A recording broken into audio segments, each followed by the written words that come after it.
أعوذ بالله السميع العليم من الشيطان الرجيم بسم الله الرحمن الرحيم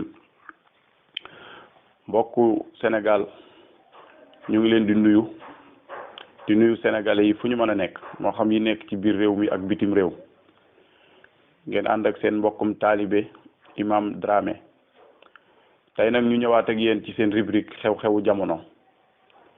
xew-xew bi nag tey xam ngeen ni mooy sortie boobu nga xam ne Aly Ngouille Ndiaye le ministre de l'intérieur def na ko mu nekk sortie boo xam ni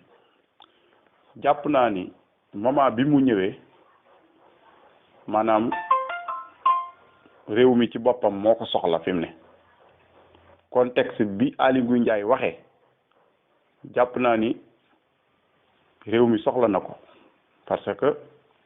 bu ñu delloo ci ginnaaw tuuti rek gis nañ ni feebar bii ñuy wax Covid-19 bi mu duggee ci réew mi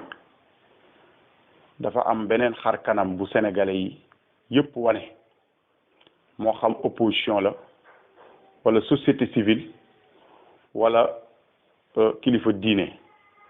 buñ ne kilifa diine nag moo xam kilifa diine yi islam la ak christianisme ndax ñaari diine yooyu ñoo nekk ci réew mi ñoom ñëpp dañoo wane woon engagement bu ferme pour accompagner gouvernement bi ci xeex bi muy xeex coronavirus di Covid-19 bu ngeen fàttali ko leader bu mel ni Ousmane Sonko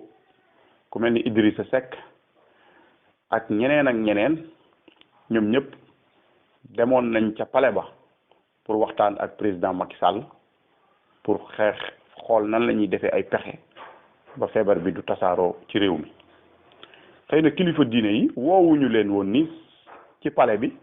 mais ku xam état ni muy doxee xam ni waxoon na ak kilifa diine yi te loolu mooy dëgg parce que kilifa diine yi bu ngeen seetloo gàmmu yeeg màggal yeeg yu ci bari dañ ko tegoon ci suuf ku mel ni Serigne Mountakha Mbacké yàlla na ko fi yàlla bàyyi te dëgëral ko yëkkati woon ay millions yu bari teg ko ci taabal ji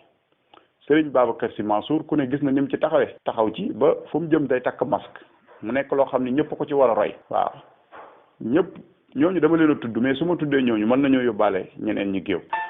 ça veut dire loolu liñ ci war a jàngee mooy li ma bëgg a wax mooy kon ñëpp jógoon nañ accompagner nguur gi même presse bi la presse d'une manière générale ñëpp dañoo jógoon amoon yéene pour xeex bi feebar bi bañ a tasaaroo ci réew mi mais li nga xam ne mooy dëgg te nga xam ne moo ñu indi tey ci situation bii mooy nguur gi ci boppam moo dugal politique ci feebar bi parce que le fait que le président Macky Sall jël ceeb bi jox ko Mansour Faye ci la sénégalais yi ni commencé di douter ñaaw njort te c'est normal ñu ñaaw njort parce que ñun dañ fi dund ak Abdoulaye Wade mu jëloon réew mi bu ko jox Karim Wade sénégalais yi taxaw xeex ko ba Abdoulaye Wade jóg fi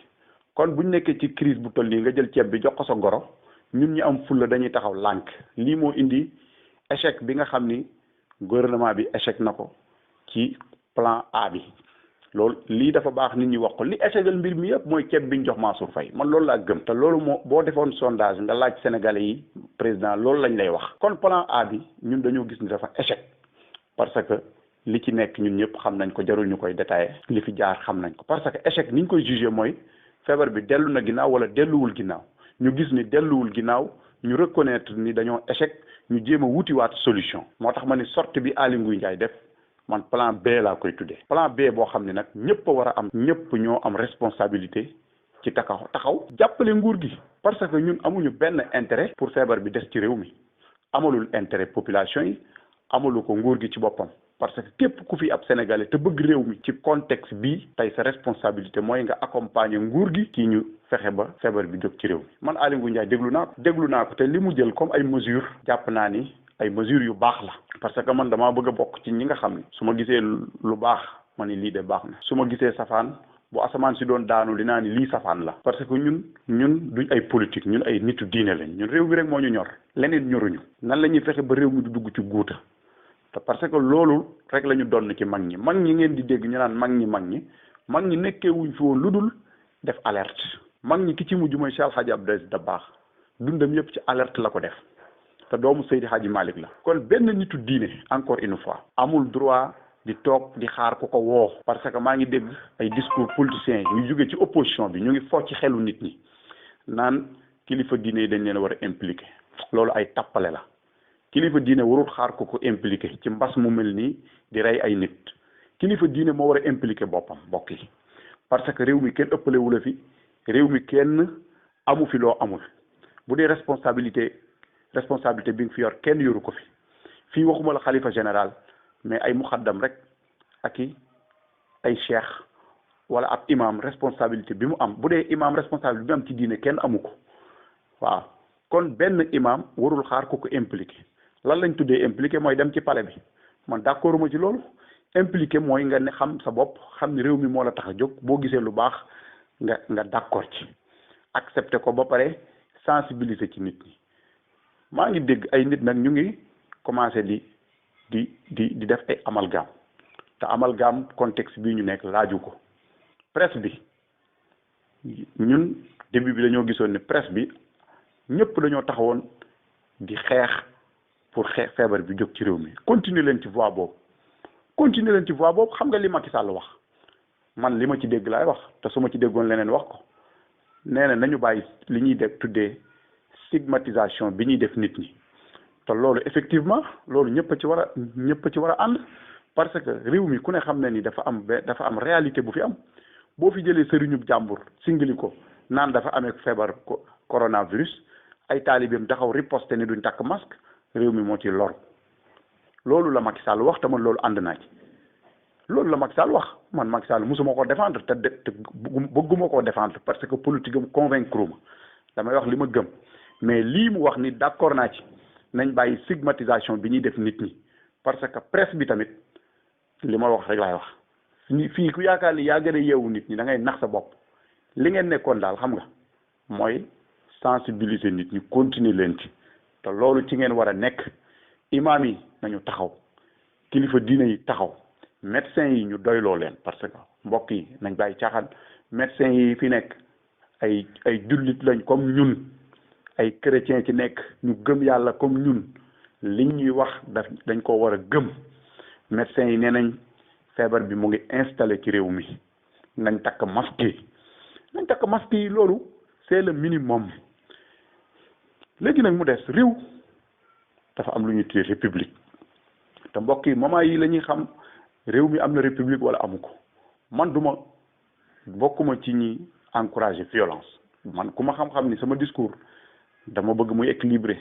mais nag day am moment yoo xam bu ñu fa tollee ki taxaw ni feebar bi amul kooku kenn waratu ko bàyyi mu toog ci réew mi li ma jàppoor moom fi mu ne moo xam ci réseaux sociaux ngay waxee wala ci télévision boo taxawee di décourager nit ñi ci ñu takk masque dañ laa war a jàpp man de su ma yoroon réew mi ko def ma jàpp la parce que nag réew mi buñ ko bëggee defar mbokk yi gouvernement bi def na ay erreur de loolu ñun ñëpp wax nañ ko ay erreur yu bari mais ñun population yi tamit jàppuñu ci xeex bi nañ waxante dëgg parce que lépp lu gouvernement bi wax ñu sànni ko ci àll ba bëgg cee dugal politique te wër ta doxee noonu nañu accompagner nguur gi ci contexte bii ba ñu génn ci situation bi buñ ci génnee nag nu golo xam bootee doomam parce que bu dee ay élection kenn mënu ko fi siif ay élection dañ koy organiser sénégalais yi ñooy woote ku fi toog ci réew mi sénégalais yi ñoo la fal man loolu laa gëm nañu opposition bi na ngeen taxaw parce que taxawaay ba ngeen taxawoon da ngeen a war a amaat tey taxaw ko bu ngeen gisee nag loo xam ne politique la ngeen répondre ko politiquement mais feebar bi buñ ci dugal politique encore une fois nañ teg fële mbirum politique ñu xool intérêt Sénégal tey parce que économie réew mi tey moo nekk di rës tey réew mi entreprise yu bari ñu ngi tëj te li ko indi yëpp mooy feebar bi moo installé ci réew mi kon nañu ñëpp am responsabilité ci moment yi pour taxaw accompagner discours bi nga xam ni Aly Ngouille Ndiaye def na ko ak accompagner wuñu Aly Ngouille parce que ñun Aly Ngouille intéressé wuñu te bu ñu intéressé woon ni dañuy dem ci moom parce que ñun kenn moomuñu mais intéressé wuñu li ñu intéressé mooy li mu nekk ministère de l'intérieur ñu dénk ko réew mi contexte bii réew mi nekk mu jël ay décision képp kuy ab sénégalais da ngaa war a jàpp ci décision yooyu pour ñu génn ci situation bi man loolu laa gëm li may analyser mën naa nekk dëgg mën naa nekk leneen mais man li ma gëm rek toujours loolu laay wax néew ma nag li ma wax it muy dëgg mais jàpp naa ni bu ñu dégloonte ak xel rek xam ni gouvernement bi defoon na erreur mu ngi rectifier parce que erreur moom jombul kenn ah yonent bi salaay sallam bi tax ñu bind jaami am na xareem yoo xam da ko perte yonent bi am na xare yoo xam ne dafa dem ñu gañe ko mu defarwaat ñëw gañe ay xare waaw loolu mooy àdduna Cheikh Omar Fouti yu am na xareem yoo xam da ko perte am na yoo xam daf ko gañe àdduna da ngay dem nga jàpp ni def nga erreur nga reconnaître say erreur defarwaat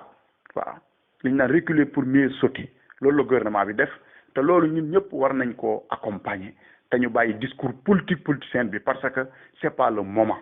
encore une fois ñu ngi ziyaari ñëpp ci baalu àq ñëpp di wax ni seen mbokk imam Dramé la woon ci xew-xewu jamono in uridu illa al islah wa ma tawfiqiya illa billah wa salaamu aleykum wa rahmatullahi taala wa barakatuh.